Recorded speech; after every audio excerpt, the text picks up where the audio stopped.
What's going on, guys? My name is DJ Miles. We didn't have an episode last week, but we have two to discuss this week, so let's just jump right into it. Eren Yaejer is in a table with Mikasa and Armin, and he says, I am free, and it's very important that he says, I am free, so remember that for later on in this review. Keep your hands on the table, Armin and Mikasa, because Zeke knows more about the Titans than Marley does. Hey, Armin, you know what I hate more in this world? People who aren't free, people who are slaves, just like you, just like Mikasa. Why do you hang around with Annie so much? Oh, it's because you have Bertholdt inside of you, and Bertholdt had a thing for Annie. Speaking of which, Mikasa, I hate slaves, and the Ackermans have awakened powers, but they always get sudden headaches when they listen to their masters. And who's your master? I am, baby. But guess what? I hate Simps. I can't stand Simps. You piss me off. Get away from me. Before Armin punches Eren, what happens? Mikasa actually listens to what Eren told him to. But how much of this is the instincts of Mikasa, or how much of this is the instincts of her being a simp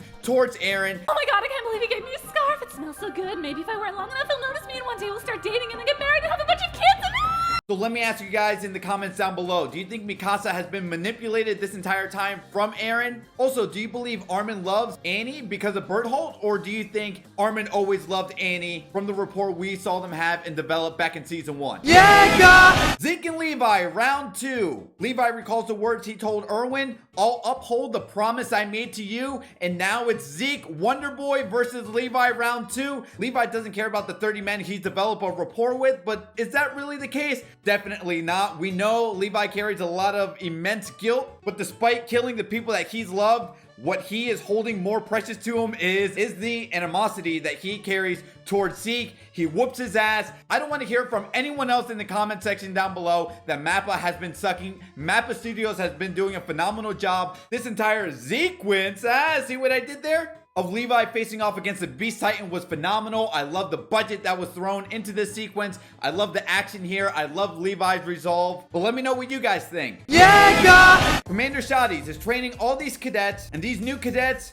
are a little confused because they don't know if they should listen to Shadis and how to do some basic 101 Titan killing or follow the ways of the Jaegerists. I don't know where Flock makes an appearance. Okay, everyone, you can follow the old grandpa way, or you can follow the new Jaegerist plan, and to show me your allegiance, beat the hell out of Shadis. Shadi gets his ass whooped. If anyone tells me that you still follow Flock, I think you're crazy. I think you're delusional. Even if you side with Eren, I still think there is a more diplomatic way to go about it.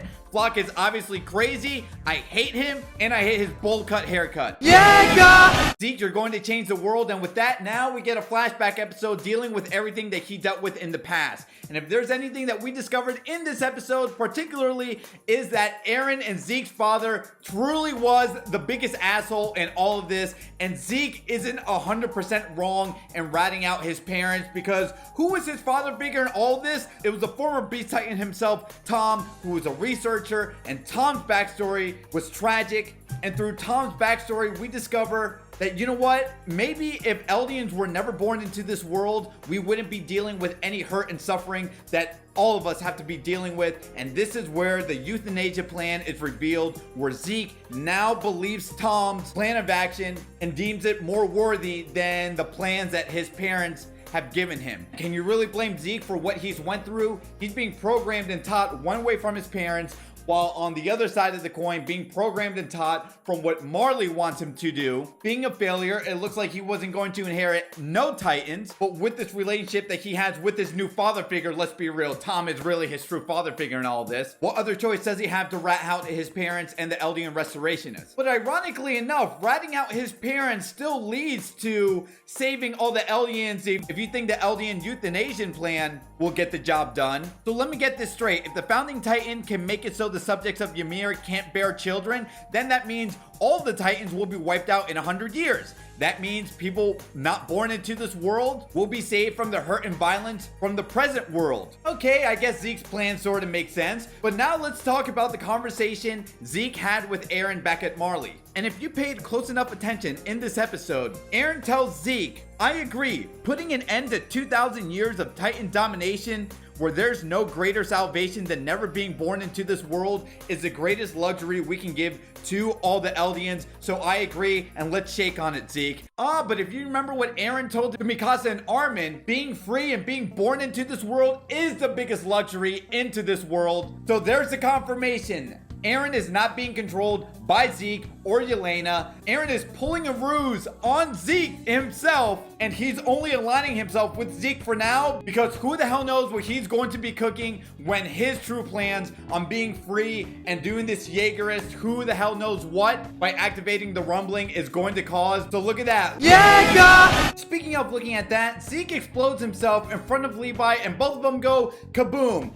Asking myself and everyone else in the comment section, did both of them die in that explosion? Well, if we know anything in terms of anime, whenever we get a character's backstory and flashback, that usually results in a death of that specific character. But given how specific of a goal that Zeke and Eren have to coincide with for this euthanasia plan, I don't think Zeke is dead. Also, if we also know anime logic, although I would say there is a good chance of Levi being dead, we also saw this little flashback in the previous episode of Levi promising Erwin Smith, my job in this world is not done until I kill Zeke himself. So Levi and Zeke dying in this explosion would be a bit anticlimactic, and I think it would be probably the worst way for a beloved character to die, but I could be wrong. Obviously, this does not concern you manga readers because you know the answer to this question. Yeah! Let me know in the comments down below how you feel about that. That was episode 14 and 15 in a nutshell. We have one more episode left, but what moment stood out to you? Let me know in the comments down below. If you got some value and entertainment, don't forget to drop a like,